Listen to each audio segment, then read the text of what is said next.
तो हेलो दोस्तों। तो आज हम जानेंगे क्लास 10th का ऑल फार्मूला। ठीक है, जो मैथ का बुक का है पूरा फार्मूला हम एक ही वीडियो में आज पूरा करने का कोशिश करें। ठीक है, तो आप लोगों को ठीक है ध्यान से देखना है। ठीक है, और बाकी जो भी है आगे हम देखते चले जाएंगे। ठीक है, क्योंकि ये बहुत इंपॉर्टेंट है, क्योंकि बिना रूल का मैथ तो बनता नहीं है। ठीक है, तो बाकी सभी लोग इसी पे के बारे में बोल रहे थे कि फार्मूला पे वीडियो तो इसी के ऊपर आ गया है। ठीक है, तो एक दिन की पार्ट बाय पार्ट हम क्या करेंगे, सभी फार्मूला को जानेंगे। ठीक है, और कोशिश करेंगे। और इसका अगर पीडीएफ चाहिए तो भी आपको उपलब्ध मिल जाएगा टेलीग्राम चैनल पे, और उसका लिंक डिस्क्रिप्शन में है, तो वहाँ से जाकर आप चेक कर सकते हो। ठीक है, तो बाकी हेलो दोस्तों, तो आप लोग कैसे हो, आशा करते हैं कि अच्छे हैं। तो चलिए शुरू करते हैं। तो पहला पार्ट 1 में है वास्तविक संख्या। क्या है वास्तविक संख्या? वास्तविक संख्या में सबसे पहले आता है यूक्लिड विभाजन प्रमेय का। ठीक है, इसमें क्या सूत्र होता है? इसका सूत्र होता है ए बराबर बी क्यू प्लस आर, जहाँ क्यू बराबर क्यू का मान क्या होता है, यानी कि यू होता है भागफल। ठीक है, और आर होता है शेषफल। ठीक है, यहाँ तक कोई दिक्कत नहीं होनी चाहिए। आगे चलते हैं। आगे क्या है? भाज्य। भाज्य बराबर सूत्र होता है भाजक गुणे भागफल प्लस शेषफल। ठीक है, और इसके बाद इसकी इसी में आता है अंक गणित का आधारभूत प्रमेय। ठीक है, यानी कि शून्य पर समाप्त होने की स्थिति, यानी कि पूछ सकता है क्वेश्चन कि शून्य पर समाप्त होता है या नहीं होता है, तो उसके लिए जैसे 4 की पावर n, 6 की पावर n रहे या 10 की पावर n है। ठीक है, तो यहाँ पे नोट में ध्यान से देना है। कह रहे हैं कि संख्या का गुणनखंड करने पर, यानी कि संख्या का गुणनखंड करते हैं हम, तो यदि वह 2m गुने 5 के पावर n का रूप के होता है तो वह संख्या शून्य पर समाप्त होगा। अगर इस रूप में नहीं आता है, यानी कि 2m गुने 5 के पावर m के रूप में नहीं होता है, तो वह संख्या शून्य पर समाप्त नहीं होगा। ठीक है, यहाँ तक हो जाना चाहिए। उसके बाद है दो संख्या का गुणनफल। क्या होता है? यानी कि HCF गुने LCM, यानी कि दो संख्या गुणनफल बराबर सूत्र होता है HCF गुने LCM। ये आपको ऑब्जेक्टिव टाइप में भी क्वेश्चन देखने को मिल सकता है। ठीक है, तो इसको याद रखना है। उसके बाद है यानी कि एक कोई वर्ड दे, यानी कोई संख्या दे देगा और बोलेगा कि बताने के लिए बोलेगा कि वह शांत है या अशांत। ठीक है, तो उसके बाद यहाँ इस पर समझना है कि शांत है या अशांत है चेक करने का बोला है कि यदि हर का गुणनखंड करने पर, यानी कि जो एक ऊपर अंश होता है एक हर होता है। ठीक है, तो अगर हर का हम गुणनखंड करते हैं तो कहीं ना कहीं किस रूप में आना चाहिए? 2 गुने 2 गुने 2, और ये तब क्या होगा? शांत होगा। अगर 2 गुने 2 गुने के रूप में आ रहा है हर का गुणनखंड करने पर, तो वो संख्या शांत होगी, याद रखना है। ठीक है, उसके बाद 5 गुने 5 के रूप में आएगा तो भी क्या होगा? शांत होगा। उसके बाद 2 गुने 2 गुने और 5 गुने 5 गुने के रूप में भी आता है तो वो शांत होती है। ठीक है, और अगर 2 गुने 5 गुने यानी कि 2 और 5 के अलावा अगर कोई और आ जाता है, 3 आ जाए, 4 आ जाए, 7 आ जाए, 8 आ जाए, कुछ भी आ जाता है, तो संख्या अशांत होती है, याद रखना है। ठीक है, तो ये सब क्वेश्चन ऑब्जेक्टिव टाइम में पूछ सकता है। उसके बाद आते हैं पार्ट 2 बहुपद के ऊपर। देखिए बहुपद के 3 शर्त होता है। कितना होता है? 3 शर्त। पहला है पद सीमित, यानी कि जो भी बहुपद होगा उसको पहचानने के लिए भी आता है कि पहचानिए बहुपद है या नहीं है। तो उसका शर्त पहला है यह पद सीमित होता है। ठीक है, यानी कि ये सीमित होगा, यानी कि अनंत नहीं होता है, याद रखना है। उसके बाद गुणज वास्तविक होता है, यानी कि काल्पनिक नहीं, वो काल्पनिक में आ जाएगा माइनस में, लेकिन इसमें क्या होता है कि वास्तविक मतलब प्लस में रहना चाहिए। तो इससे पहले का जो भी वीडियो है वो आपको एक्सरसाइज का मिल जाएगा। ठीक है, और उसका प्लेलिस्ट बना हुआ है, वहाँ जाकर आप चेक कर सकते हो। ठीक है, और किसी के ऊपर आपको वीडियो चाहिए तो आप कमेंट में कर दोगे, उसका आप वीडियो बना दूंगा मैं। उसके बाद चर का घात प्राकृतिक संख्या होता है। ठीक है, उसके बाद है जैसे एग्जाम्पल में आप देख सकते हो इनकी 2x² प्लस 5x प्लस 3। बात है बहुपद के प्रकार। देखिए शून्य बहुपद पहला होता है शून्य बहुपद, कि बहुपद कितने प्रकार के होता है? पहला शून्य बहुपद, लेकिन जिसका घात 0 होता है वह क्या होता है? शून्य बहुपद होता है। एग्जाम्पल के लिए क्या होता है? 0x² गुने 0x प्लस 0, यानी कि 0 जो शब्द हो क्या होगा? शून्य बहुपद।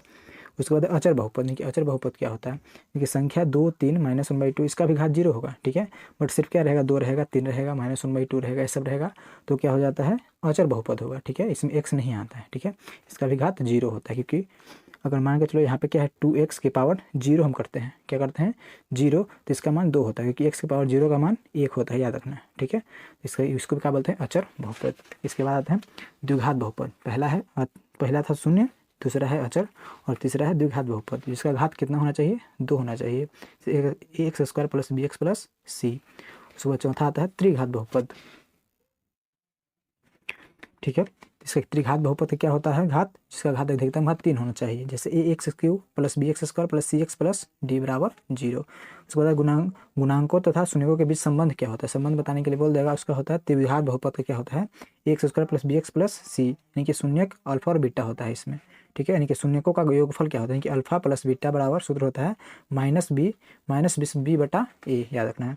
उसके बाद जैसे शून्यकों का गुणनफल पूछ देगा तो उसका सूत्र होता है अल्फा इंटू बीटा बराबर c बटा ए। ठीक है, आगे चलते हैं अगले पेज में। उसके बाद है त्रिघात बहुपद। किसका बोले? त्रिघात बहुपद का क्या होता है? ax³ plus bx² plus cx plus d, और इसका बोले यानी कि शून्यकों का योगफल क्या हो जाएगा, माइनस यानी कि alpha plus beta plus gamma बराबर माइनस बी बटा ए, ठीक है। और alpha into beta plus beta into gamma plus gamma into alpha बराबर सूत्र होता है सी बटा ए, ठीक है। उसके बाद alpha into beta into gamma यानी कि शून्यकों का गुणनफल क्या हो जाएगा, माइनस डी बटा ए, याद रखना है, ठीक है। उसको बहुपद अगर बनाना हो, यानी कि क्वेश्चन कर दे कि बहुपद बनाइए, यानी कि शून्यक दे दे, यानी कि यदि शून्यक अल्फा और बीटा दे देता है तो ठीक है, उससे बहुपद बनाने के लिए क्या कर सकते हैं, उसका सूत्र होता है x square minus alpha plus beta into x plus alpha into beta, ठीक है। अल्फा और बीटा का मान दे देगा, अल्फा प्लस बीटा का भी मान दे देगा, ठीक है, उसमें निकालना है। तो त्रिघात बहुपद का क्या होता है कि x cube minus alpha plus beta plus gamma into x square plus alpha beta plus beta gamma plus gamma alpha into x minus alpha into beta into gamma. इसके सूत्र के द्वारा हम बहुपद त्रिघात बहुपद निकाल सकते हैं, ठीक है। उसके बाद है विभाजन एल्गोरिदम, इसका क्या होता है पी एक्स को बोलते हैं भाज्य, पी एक्स को क्या बोलते हैं भाज्य, जी एक्स को बोलते हैं भाजक, यानी भाज्य बराबर भाजक गुणे भागफल प्लस शेषफल, ठीक है, ये पहले भी पढ़े हैं। यानी कि पी एक्स को बोलते हैं भाज्य, याद रखना है, जी एक्स को बोलते हैं भाजक, क्यू एक्स को बोलते हैं भागफल और आर एक्स को बोलते हैं शेषफल, ठीक है। यहाँ तक था बहुपद का, ठीक है। अब चलते हैं पार्ट 3 दो चर रैखिक समीकरण में क्या सूत्र है, करके व्यापक रूप से क्या होता है a1 x plus b1 y बराबर c1 बराबर 0, इसको बोलते हैं समीकरण 1, व a2 x plus b2 y बराबर प्लस c2 बराबर 0, समीकरण 2 हो गया। उसके बाद स्थिति यानी कि आता है, लेकिन इसको याद रखने वाला बहुत इंपॉर्टेंट है, ठीक है, ये पूछता भी है, पर है कि a1/a2 equal to not b1/b2 अगर रहे तो क्या होगी, प्रतिच्छेदित करती हुई रेखाएं होगी, ठीक है, और इसका केवल एक हल होता है, याद रखना है। उसके बाद a1/a2 बराबर b1/b2 बराबर c1/c2 रहता है तो होगी संपाती रेखाएं, ठीक है, और इसका अपरिमित रूप से अनेक हल होता है। उसके बाद a1/a2 बराबर b1/b2 equal to not c1/c2 बराबर c1/c2 equal to not c1/c2 रहे तो क्या होगा, वो समांतर रेखा होगा, इसका कोई हल नहीं होगा, याद रखना है, ठीक है। उसके बाद आते हैं थर्ड चैप्टर खत्म हो गया, 4 में आते हैं। 4 है द्विघात समीकरण, क्या बराबर व्यापक रूप से क्या होता है A X square plus B X plus C बराबर 0, जहाँ ए इक्वल टू नॉट 0 होता है।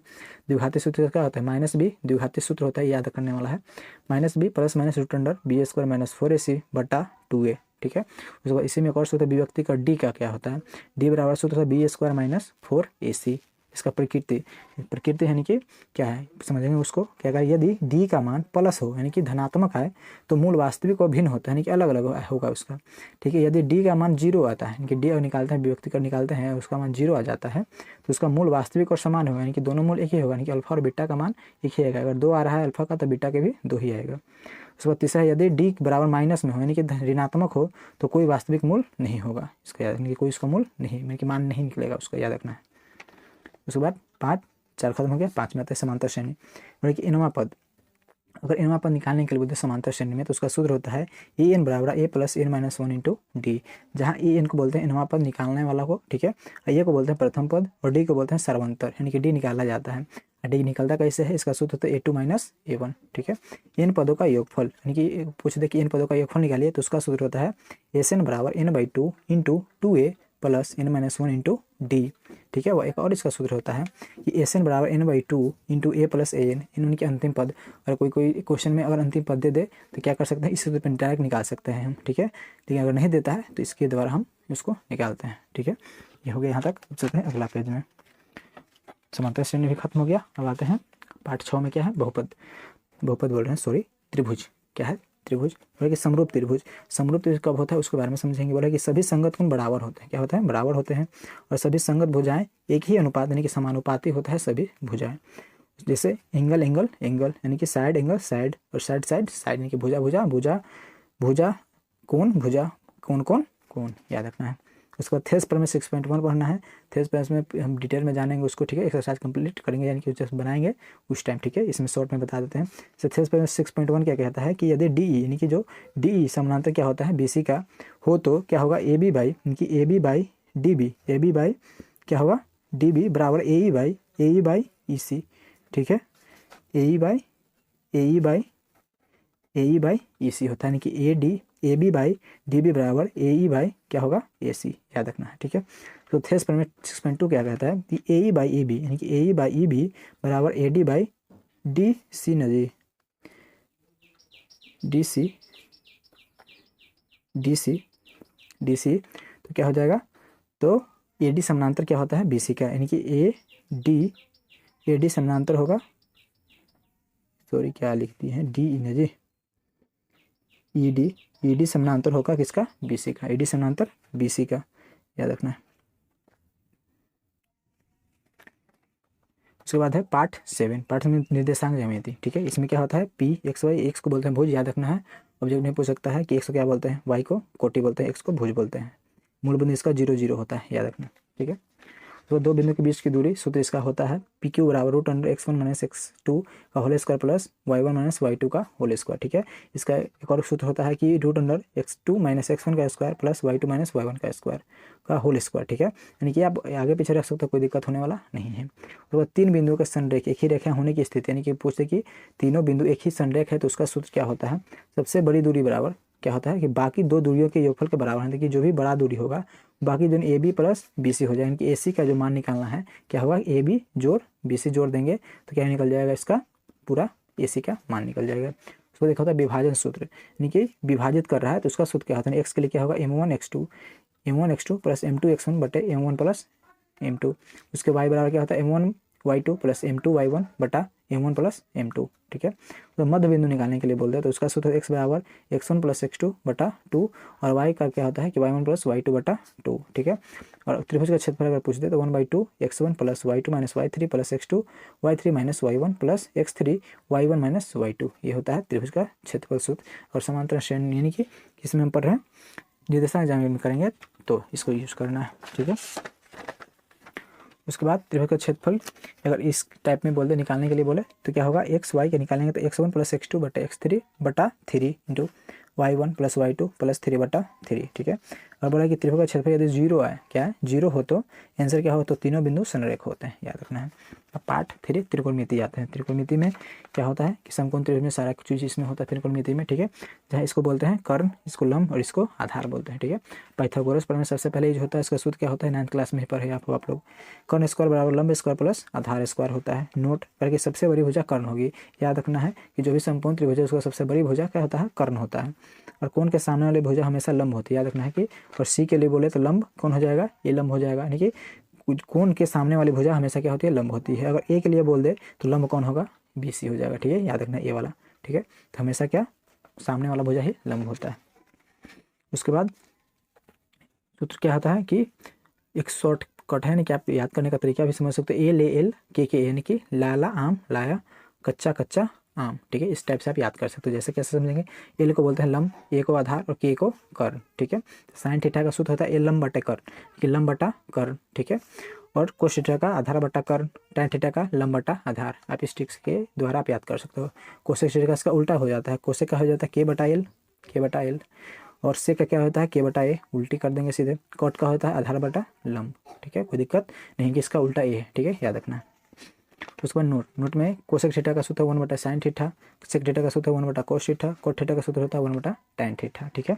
तो tan थीटा बराबर सूत्र होता है साइन थीटा बटे कोस थीटा व कोट थीटा बराबर कोस थीटा बटे साइन थीटा। और एक और सूत्र इसमें है साइन 90 माइनस थीटा बराबर होता है कोस थीटा, इसको याद करने वाला सब है। कोस 90 माइनस थीटा बराबर sine theta, tan 90 minus theta बराबर cot theta, cot 90 minus theta बराबर tan theta, sec 90 minus theta बराबर cosec theta, cosec 90 minus theta बराबर सेक थीटा, ठीक है। उसके बाद नोट और है sine theta into cos theta बराबर होता है 1, tan theta into cot theta बराबर होता है 1, sec theta into cos theta बराबर होता है 1 और sine square theta plus cos square theta बराबर 1 और 1 प्लस tan स्क्वायर थीटा बराबर सेक स्क्वायर थीटा बराबर भी 1 ही होता है और 1 प्लस कोट स्क्वायर थीटा बराबर कोस स्क्वायर थीटा, ठीक है। यहाँ तक हो गया। अब इसको आता है, अब आते हैं इसको समझेंगे। क्या बोल रहा है कि इसको बहुत इंपॉर्टेंट है, ठीक है, याद करने वाला है। इसको याद करने का तरीका क्या समझेंगे, कौन है और 0 का मान 30 डिग्री का मान 40 60 और 90 डिग्री का मान। देखिए साइन 0 का 0, साइन 30 का 1/2, साइन 45 का 1/√2, साइन 60 का √3/2 और साइन 90 का 1, ठीक है, समझ गया। और कॉस 0 का 1, कॉस 30 का √3/2, यानी कि इसका आप याद कर सकते हो ये उल्टी सीधा आ जाता है। जैसे साइन यहाँ से गए और इसको उल्टी ला देना है। जैसे कोस 0 का 1 हो गया, कोस 30 का √3/2 आ गया, ठीक है। और कोस 45 का वही सेम रहता है 1/2 और कोस 60 का 1/2 और कोस 90 का 0, कोई दिक्कत यहाँ तक नहीं होनी चाहिए। और है tan थीटा का 0 का मान 0 होता है, tan 1/√3 का, यानी कि tan 30 का 1/√3, tan 45 1, tan 60 √3 और tan 90 का मान इन्फिनेटिव, इसको बोलते हैं इन्फिनेटिव, ठीक है, याद रखना है। उसके बाद कोसेक 0 का मान इन्फिनेटिव, कोसेक 30 का मान 2, कोसेक 45 का मान √2, कोस 60 का मान कोसेक 60 डिग्री का मान 2/√3 और कोसेक 90 का मान 1 होता है, ठीक है। उसके बाद सेक आता है, सेक 0 का मान 0, 30 का मान 2/√3, सेक 60 का मान √2, सेक 45 का मान √2 और सेक 60 का 2 और सेक 90 का इन्फिनेटिव। कॉट 0 का इन्फिनेटिव होता है, ठीक है, और कॉट 30 का √3, कॉट 45 का 1, कॉट 60 का 1/√3 और कॉट 90 का 0, ठीक है, यहाँ तक लिया। तो चलते हैं पार्ट 12 में। क्योंकि वृत्तों से संबंधित क्षेत्रफल, इनके पाई बराबर क्या होता है, इनकी पाई का जो भी मान होता है परिधि बटा व्यास होता है, ठीक है। पाई का मान या तो 22/7 रख सकते हैं या हम 3.14 दोनों रख के हम सॉल्व करते हैं इस क्लास में, इनके 10th क्लास में हम, ठीक है। तो वृत्त का क्षेत्रफल बराबर होता है πr² और वृत्त का परिधि क्या होता है 2πr और वृत्त का व्यास होता है 2r, ठीक है। उसके बाद अर्धवृत्त का क्षेत्रफल क्या होता है πr²/2। चतुर्थांश का क्षेत्रफल, चतुर्थांश मतलब 4 गो, यानी कि πr²/4। अर्धवृत्त मतलब आधा, आधा मतलब 1/2, ठीक है। उसके बाद लघु त्रिज्यखंड का क्षेत्रफल होता है θ/360 गुने πr², ठीक है। उसके बाद दीर्घ त्रिज्यखंड का क्षेत्रफल, इसका सूत्र होता है वृत्त का क्षेत्रफल माइनस लघु त्रिज्यखंड का क्षेत्रफल, या कर सकता है πr² माइनस θ/360 πr²। तो चाप की लंबाई या परिधि क्या होता है θ/60 × 2πr। और लघु वृत्त खंड का क्षेत्रफल क्या होता है θ/360 πr² माइनस 1/2r² sin θ। दीर्घ त्रिज्यखंड का क्षेत्रफल बराबर क्या होता है वृत्त का क्षेत्रफल से घटा देते हैं किसको, लघु वृत्त खंड का क्षेत्रफल, यानी कि वृत्त का क्षेत्रफल πr² minus θ/360 πr² minus 1/2r² sin θ। बात है त्रिभुज का क्षेत्रफल क्या होता है 1/2 आधार गुने ऊंचाई, तो बहुत पहले से पढ़ के आ रहे हैं। अब समबाहु त्रिभुज का क्षेत्रफल क्या होता है √3/4 a², ठीक है। अब आते हैं पाठ 13 ना जी, 3 लिख रहे हैं। पाठ 13 क्या है पृष्ठीय क्षेत्रफल और आयतन। घन का संपूर्ण क्षेत्रफल क्या होता है 6a², तो बहुत पहले पढ़ चुके हैं। घन का आयतन होता है AQ, यानी कि भुजा Q। उसके बाद क्या है घनाभ का पृष्ठीय क्षेत्रफल। घनाभ का पृष्ठीय क्षेत्रफल क्या होता है 2 × LB + BH + HL, ठीक है। घनाभ का बाहरी क्षेत्रफल भी वही होता है, सेम टू सेम ही होता है। तो घनाभ का आयतन क्या होता है L × B × H।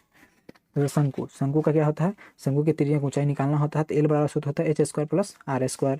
शंकु का वक्र पृष्ठ क्षेत्रफल क्या होता है πrl। शंकु का संपूर्ण पृष्ठ क्षेत्रफल क्या होता है πrl + πr² बराबर πr × L + r, ठीक है। उसके बाद है शंकु का आयतन बराबर क्या सूत्र होता है 1/3 πr² h। बेलन का पृष्ठ क्षेत्रफल क्या होता है 2πrl और संपूर्ण यानी कि बेलन का संपूर्ण पृष्ठ क्षेत्रफल बराबर होता है 2πrh + 2πr² बराबर। इसको सॉल्यूशन करते हैं, ठीक है। इसको सॉल्यूशन करते क्या है 2πr × h + r। आप इसको लिख सकते हैं, इसको ना भी लिखोगे तो चलेगा, ठीक है। इसके जगह पे इसको सॉल्यूशन कर ले सकते हैं, दोनों में से ये करना है।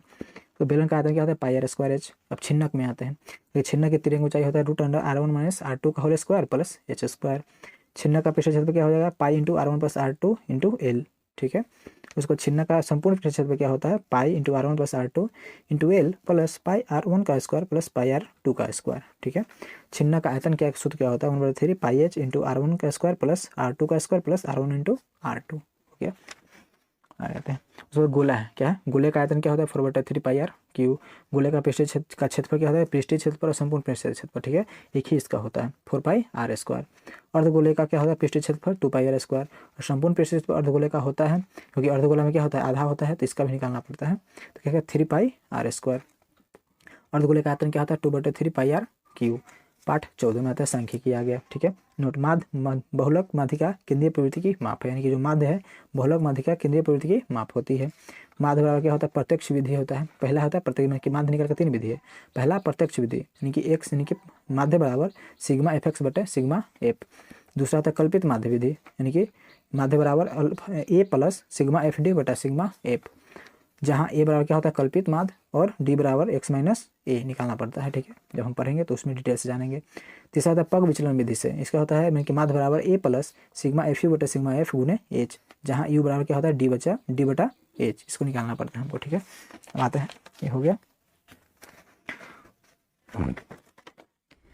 उसके बाद क्या आता है माध्यिका, क्या आता है माध्यिका। माध्यिका का सूत्र क्या होता है m बराबर l + n/2, यानी कि बट्टा में ही है n/2 - cf/f गुने h, ठीक है। अब बहुलक का सूत्र क्या होता है l + f1, क्या है f1 - f0 गुने h/2f1 - f0 - f2, ठीक है। अब पाठ 15 में आते हैं प्रायिकता। पाठ 15 क्या है प्रायिकता। पी बराबर क्या था संभव परिणाम यानी कि बटे कुल परिणाम, यानी कि पी बराबर सूत्र होता है संभव परिणाम बटे कुल परिणाम, यानी कि 0 से हमेशा क्या हो पी का मान बड़ा होगा और पी का मान हमेशा 1 से बड़ा होगा। नोट 1 पर पी प्रश्न की प्रायिकता होने की प्रायिकता जोड़ प्रायिकता नहीं होने की प्रायिकता बराबर 1 होता है, ठीक है। कि प्रायिकता होने की पी मतलब होने की और पी मतलब प्रायिकता नहीं होने की, दोनों को अगर जोड़ते हैं तो उसका मान 1 आता है। सूत्र में भी आ सकता है ऑब्जेक्टिव टाइप में, ठीक है। उसके बाद नोट, प्रायिकता निश्चित परिमाण बराबर 1 होता है कि प्रायिकता निश्चित परिणाम है कि निश्चित परिणाम हो तो उसका 1 होगा, और प्रायिकता अनिश्चित परिणाम के 0 होता है। याद रखना, अगर उसका परिणाम निश्चित हो तो 1, और अनिश्चित हो तो 0।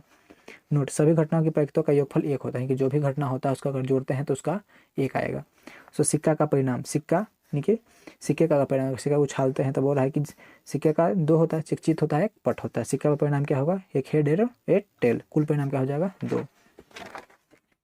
उसके बाद 2 सिक्का, अगर 2 सिक्का का उछालते हैं तो कुल परिणाम क्या होगा, 2 गुने तो बराबर 4 को परिणाम आएगा।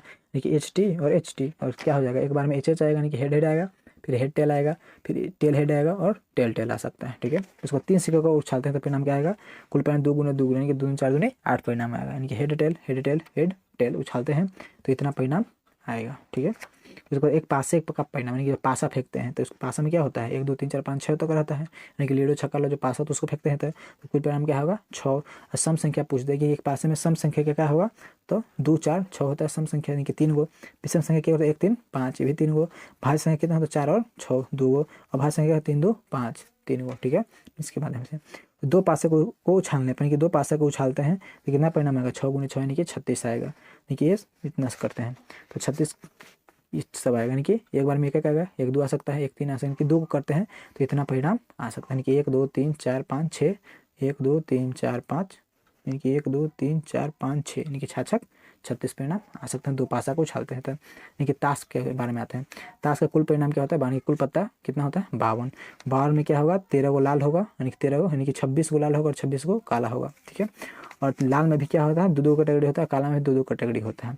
इसको समझने के लिए गलत हो गया थोड़ा, इसको समझने के लिए यहाँ समझ सकते हैं कि लाल का 2 कैटेगरी क्या होता है, लाल में पान होता है, लाल में ईंट होता है। ठीक है, अब इस प्रकार चित्र देखोगे, ड्राइंग उतना बढ़िया नहीं है तो इग्नोर करना। ठीक है, लाल में पान होता है और ईंट होता है कि 13 गो पान और 13 गो ईंट, और काला में 13 गो हुक्म और 13 गो चिरी होता है। ठीक है, अब पत्तों के प्रकार क्या क्या हो सकता है, क्या क्या पत्ता में रहता है, दुगी रहता है, तिग्गी रहता है, चौकी रहता है, पंजा, छक्का, सत्ता, अट्ठा, नहला, नौ को क्या बोलते हैं, नहला बोलते हैं। उसका गुलाम रहता है, बेगम रहता है, बादशाह रहता है और इक्का रहता है। ठीक है, तो इक्का के वो रहता है, यानी कि सब में एक वो रहेगा इक्का, तो क्या हो जाए 1 गुने 4, एक बादशाह भी सब में रहेगा एक गो, तो क्या होगा 4 गो, बेगम भी सब में भी एक गो रहता है तो 4, गुलाम भी एक गो सब रहता है। चेहरा वाला पत्ता कितना है, 3 गुने 4 बराबर 12। ठीक है, चेहरा वाला पत्ता, और बोल दे कि चेहरा वाला पत्ता या फेस कार्ड बोल दे तो कहीं कितना रहेगा 12 सभी में। ठीक है, बाकी के लिए यही इतना ही। बाकी अगर वीडियो अच्छा लगा हो तो लाइक ज़रूर करें, बाकी मिलते हैं नेक्स्ट वीडियो में। बाकी एग्जाम बढ़िया से दो आप लोग।